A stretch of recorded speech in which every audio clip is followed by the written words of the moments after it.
വിശുദ്ധ ലൂക്കായുടെ സുവിശേഷം 1-ാം അധ്യായം 46-ാം തിരുവചനം.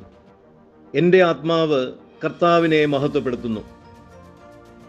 ഈശോയിൽ സ്നേഹം നിറഞ്ഞ സഹോദരങ്ങളെ, ഒരു സ്ത്രീ മൂലമാണ് ഭൂമിയിൽ തിന്മ പ്രവേശിച്ചത്, ഹൗവ വഴിയായിട്ട്. അതുപോലെ തന്നെ സ്ത്രീകളിലൂടെ ഭൂമിയിൽ നന്മ പ്രവേശിക്കുന്നു. എലിസബത്ത് ദൈവകൃപ സ്വീകരിച്ചു കഴിഞ്ഞപ്പോൾ യോഹന്നാൻ്റെ ജനനത്തിന് മുൻപ് തന്നെ ദൈവത്തെ മഹത്വപ്പെടുത്തിക്കൊണ്ട് പ്രവചനം പോലെ മറിയത്തെ പറ്റി സംസാരിക്കുന്നു. അതിനേക്കാൾ ഉന്നതമായ ഒരർത്ഥത്തിൽ മറിയം പരിശുദ്ധാത്മാവിനാൽ യേശുവിനെ തൻ്റെ ഹൃദയത്തിൽ സ്വീകരിച്ചു കഴിഞ്ഞപ്പോൾ പ്രവചനം പോലെ അവളും ദൈവത്തെ മഹത്വപ്പെടുത്തിക്കൊണ്ട് സംസാരിക്കുന്നു.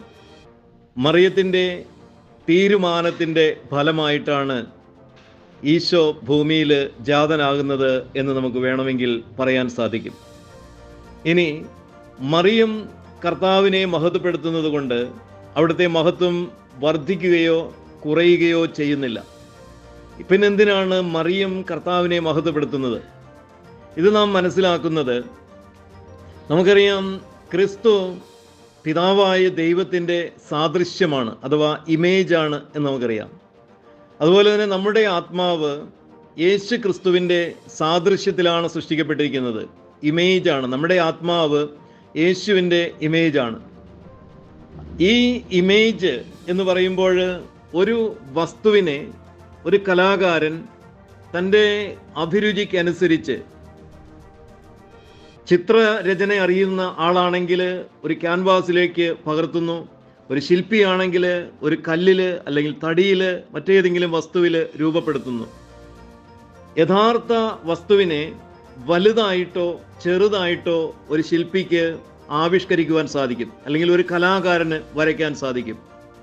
കൂടുതൽ മനോഹരമായ വർണ്ണങ്ങളോടുകൂടി ഒരു വസ്തുവിനെ കലാകാരൻ തൻ്റെ ആവിഷ്കാരത്തിലൂടെ വെളിപ്പെടുത്തുവാനായിട്ട് സാധിക്കും. കാരണം എത്രമാത്രം ഈ കലാകാരൻ ആ യഥാർത്ഥ വസ്തുവിനെ അറിയുന്നുവോ അതനുസരിച്ചായിരിക്കും അദ്ദേഹത്തിൻ്റെ കലാസൃഷ്ടി രൂപപ്പെട്ട് കഴിയുമ്പോൾ ഈ യഥാർത്ഥ വസ്തുവിൻ്റെ ഇമേജാണ് ഇതെന്ന് പറയുവാൻ സാധിക്കും. അതുപോലെ തന്നെ മറിയം കർത്താവിനെ അറിയുന്നതനുസരിച്ച് അവൾ മഹത്വപ്പെടുത്തുകയാണ്. അവൾ തന്നിൽ തന്നെ തൻ്റെ വാക്കുകളിലൂടെ പ്രവൃത്തികളിലൂടെ ദൈവത്തെ രൂപപ്പെടുത്തുകയാണ്, മനുഷ്യരുടെ മുന്നിൽ വെളിപ്പെടുത്തുകയാണ്. ദൈവസ്തുതികളാൽ ദൈവത്തിൻ്റെ സാദൃശ്യം മനുഷ്യരുടെ മുന്നിൽ വിളംബരം ചെയ്യുകയാണ്. അത് അവിടുത്തെ മഹത്വം, ദൈവത്തിൻ്റെ മഹത്വം വർദ്ധിക്കുന്നു എന്നതിലല്ല, മറിയത്തിൻ്റെ വാക്കുകളിലും പ്രവൃത്തികളിലും, അത് കേൾക്കുന്നവരിലും കാണുന്നവരിലും അനുഭവിക്കുന്നവരിലും ദൈവം മഹത്വപ്പെടുന്നു, വളരെയധികം മഹത്വപ്പെടുന്നു എന്നുള്ളതിലാണ്. Have a blessed day to all of U.